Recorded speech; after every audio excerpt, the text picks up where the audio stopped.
शरीफ आलम की गिरफ्तारी हुई है जो कि अरार का ही रहने वाला है। चांद आलम है, एक महिला है इनके साथ, और एक एजाज अली है जो कि सीवान का रहने वाला है।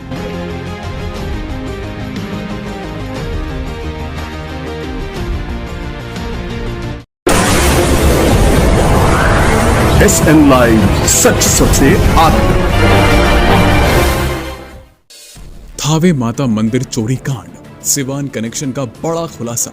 अंतर जिला गिरोह पर गोपालगंज पुलिस के निर्णायक चोट। गोपालगंज जिले के प्रसिद्ध शक्तिपीठ थावे माता मंदिर में दिसंबर 2025 की रात हुई सनसनीखेज चोरी की घटना ने पूरे बिहार को झकझोर कर रख दिया था।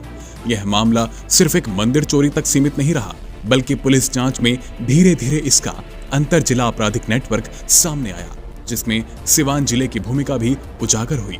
गोपालगंज पुलिस की सख्त और सतर्क कार्रवाई के बाद अब इस कांड का पूरी तरह खुलासा हो चुका है और सभी आरोपी सलाखों के पीछे पहुंच चुके हैं। घटना 17 से 18 दिसंबर 2025 की रात की है, जब अज्ञात नकाबपोश चोरों ने थावे माता मंदिर के गर्भगृह में घुसकर माता रानी के सोने का मुकुट, चांदी का हार, सोने का नेकलेस और छतरी चुरा ली। सुबह जब पुजारियों और श्रद्धालुओं ने मंदिर का ताला देखा तो पूरे क्षेत्र में हड़कंप मच गया। धार्मिक आस्था से जुड़ा मामला होने के कारण श्रद्धालुओं में भारी आक्रोश फैल गया और प्रशासन पर जल्द कार्रवाई का दबाव बढ़ गया। मामले की गंभीरता को देखते हुए पुलिस अधीक्षक विनय तिवारी स्वयं घटनास्थल पर पहुंचे और तत्काल थावे थाना में प्राथमिकी दर्ज कराई गई। इसके साथ ही एक विशेष जांच टीम SIT का गठन किया गया, जिसमें अनुभवी पुलिस अधिकारियों को शामिल किया गया। SP विनय तिवारी ने स्पष्ट निर्देश दिया कि इस कांड का जल्द से जल्द खुलासा किया जाए, चाहे आरोपी किसी भी जिले या क्षेत्र में क्यों ना हो। जांच के शुरुआती चरण में पुलिस ने CCTV फुटेज, तकनीकी साक्ष्य, मोबाइल लोकेशन और स्थानीय सूत्रों की मदद से संदिग्धों की पहचान शुरू की। इसी दौरान यह संकेत मिले कि चोरी की योजना सुनियोजित थी और इसमें सिर्फ स्थानीय अपराधी ही नहीं बल्कि बाहर के जिलों से जुड़े लोग भी शामिल थे। यहीं से पुलिस की नजर सिवान जिले पर गई। जांच आगे बढ़ाने पर पुलिस को पता चला कि चोरी के बाद आभूषणों को ठिकाने लगाने और बेचने की योजना में सिवान निवासी एजाज अली की महत्वपूर्ण भूमिका थी। एजाज अली पर आरोप है कि उसने चोरी के सामान को बाहर बेचने के लिए नेटवर्क उपलब्ध कराया और अंतर जिला संपर्क का काम किया। पुलिस ने तकनीकी साक्ष्यों के आधार पर उसे गिरफ्तार कर लिया। पूछताछ में एजाज अली ने स्वीकार किया कि चोरी गए आभूषणों को सिवान और उसके आसपास के इलाकों के जरिए खपाने की तैयारी थी। इसी क्रम के मुख्य आरोपी शरीफ साई की गिरफ्तारी ने पूरे कांड से पर्दा उठा दिया। गोपालगंज के भोजपुरा इलाके से गिरफ्तार किए गए शरीफ साई ने पूछताछ में न सिर्फ चोरी की वारदात स्वीकार की, बल्कि यह भी बताया कि उसके परिवार और परिचितों ने उसे शरण दी और आभूषण छिपाने में मदद की। उसकी निशानदेही पर पुलिस ने मिट्टी में गाड़ कर रखे गए चोरी के आभूषणों को बरामद किया। पुलिस जांच में सामने आया कि यह गिरोह पहले भी आपराधिक गतिविधियों में शामिल रहा है। शरीफ शाही का आपराधिक इतिहास पहले से मौजूद था, जबकि सिवान कनेक्शन सामने आने के बाद यह स्पष्ट हो गया कि यह एक संगठित गिरोह था जो जिला सीमाओं का फायदा उठाकर अपराध को अंजाम देता था।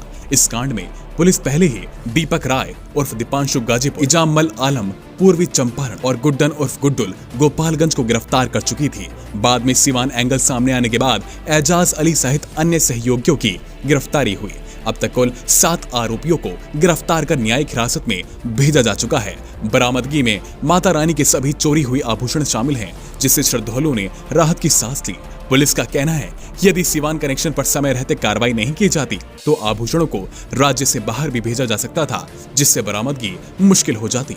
SP विनय तिवारी ने प्रेस को जानकारी देते हुए कहा कि थावे माता मंदिर सिर्फ गोपालगंज ही नहीं बल्कि पूरे बिहार की आस्था का केंद्र है। इस मामले में किसी भी जिले या व्यक्ति को बख्शा नहीं जाएगा। उन्होंने कहा कि पुलिस अब स्पीडी ट्रायल के जरिए भी सभी आरोपियों को जल्द से जल्द सख्त सजा दिलाने की दिशा में काम कर रही है। इस पूरे मामले में सिवान एंगल के सामने आने से यह साफ हो गया कि अपराध अब सीमित नहीं रहे बल्कि अंतर जिला नेटवर्क के जरिए संचालित हो रहे हैं। गोपालगंज पुलिस की इस कार्रवाई से न सिर्फ थावे मंदिर चोरी कांड का सफल खुलासा हुआ बल्कि अपराधियों को भी कड़ा संदेश गया कि आस्था से खिलवाड़ और संगठित अपराध किसी भी हाल में बर्दाश्त नहीं किए जाएंगे। अब श्रद्धालुओं की निगाहें अदालत पर टिकी हैं, जहां न्यायिक प्रक्रिया के जरिए दोषियों को सजा मिलने की उम्मीद है। वहीं पुलिस की इस सफलता को जिले में कानून व्यवस्था की दिशा में एक बड़ी उपलब्धि के रूप में देखा जा रहा है। गोपालगंज से SN लाइव के लिए नमो नारायण मिश्रा की रिपोर्ट। कुछ नकाबपोश चोर आए थे और उनके द्वारा माता का जो सोने का मुकुट था, छतरी था, सोने का नेकलेस और चांदी का हार चोरी हुआ था और FIR दर्ज करके अनुसंधान किया गया था। इसमें पूर्व में भी 3 अभियुक्तों को गिरफ्तार किया था और कुछ सामान जो है वो रिकवर हो चुका था। तो घटना का उद्भेदन पहले हो गया था, लेकिन चूंकि थावे मंदिर गोपालगंज की एक बड़ी प्रतिष्ठा है और हम लोगों ने SIT बनाई थी और लगातार उस पर काम कर रहे थे। तो SIT के प्रयास से और दुर्गा जी की कृपा से, थावे माँ की कृपा से आज जो है उस घटना का जो चौथा अभियुक्त था वो शरीफ साईं, जो कि भोजपुरवा का रहने वाला है, उसकी गिरफ्तारी हो गई है। उसको उसके घर से ही गिरफ्तार किया गया है। उसके साथ उसने जो उसका जो दूसरा घर है, बथान वाला घर, वहाँ से मिट्टी में गाड़ा हुआ पूरा सामान जो कि हम लोगों ने इकट्ठा किया है, आपकी उसके लिए भी है, आप लोग दिखा सकते हैं। और पूरा सामान गर्भगृह से जितना चोरी हुआ था, सोने का मुकुट पूरा, छतरी, सोने का नेकलेस का पूरा भाग और चांदी का हार, ये पूरा बरामद कर लिया गया है। इसके साथ ही इस शरीफ को जिन लोगों ने आश्रय दिया था, जिन लोगों ने इस सामान को छुपाने में, उसके परिवार के लोग थे जिन्होंने सामान को छुपाने में और अपराधी को आश्रय देने में सहयोग किया था, इस सामान को बेचने में भी सहयोग किया था, बेचने की प्लानिंग में सहयोग किया था, लोग बेचने वाले थे। शरीफ आलम की गिरफ्तारी हुई है, जो कि अरार का ही रहने वाला है। चांद आलम है, एक महिला है इनके साथ, और एक एजाज अली है जो कि सिवान का रहने वाला है। इस घटना में पूर्व में दीपक राय, इजामुल आलम और गुड्डन उर्फ गुड्डल, पेसर गुलाब साईं, ये लोग भी जेल जा चुके हैं। इस घटना में सारे आरोपी अब गिरफ्तार हो चुके हैं, सारी बरामदगी हो चुकी है। अब केवल सजा दिलाने का काम बाकी है। हम लोग सुनिश्चित करेंगे स्पीडी ट्रायल की इसको 15 दिन के अंदर सजा दिलाई जाए, सारी गवाहियाँ कराई जाएँ, सारे सामान का पहचान कराई जाएगी। तो बरामदगी भी हो गई है, सारी गिरफ्तारियाँ हो गई हैं। इस घटना में पहले SIT बनी हुई थी SDPO सर 1 के नेतृत्व में, उन्होंने लगभग अनुसंधान करके इसको क्लियर कर दिया था। नई गिरफ्तारी के लिए एक SIT बनाई गई थी हरिंदर इंस्पेक्टर के नेतृत्व में, उन्होंने गिरफ्तारी की और बाकी बरामदगी में टाउन थाना प्रभारी, SDPO सदर 1 और टाउन थाना प्रभारी, कटिया थाना प्रभारी और DIU की टीम हरिंदर, इनकी पूरी टीम ने इसमें गिरफ्तारी की है। और अखिलेश कुमार जो थानाध्यक्ष थावे हैं, उनके द्वारा भी इसमें कार्य किया जा रहा था। पूरी टीम को इसमें हम लोग बहुत जल्द ही इस घटना में सजा दिलाने के बाद ही, हम लोगों ने टीम को पहले पुरस्कृत करने का प्लान किया था कि हम लोग आज ही पुरस्कृत करेंगे, लेकिन हम लोगों ने निर्णय लिया है कि जो भी पुरस्कार होगा वो सजा दिलाने के बाद होगा, क्योंकि पुलिस का जो कार्य है वो अनुसंधान पर समाप्त नहीं होता है। देश और दुनिया की ऐसी ही खबरों को पाने के लिए जुड़े रहिए हमारे साथ। और हाँ, अगर आप वीडियो को फेसबुक पर देख रहे हैं तो हमारे फेसबुक पेज को लाइक करें, और अगर आप यूट्यूब पर देख रहे हैं तो यूट्यूब चैनल को सब्सक्राइब करना मत भूलिए। वीडियो को लाइक कीजिए, शेयर कीजिए और अपने कमेंट जरूर दीजिए।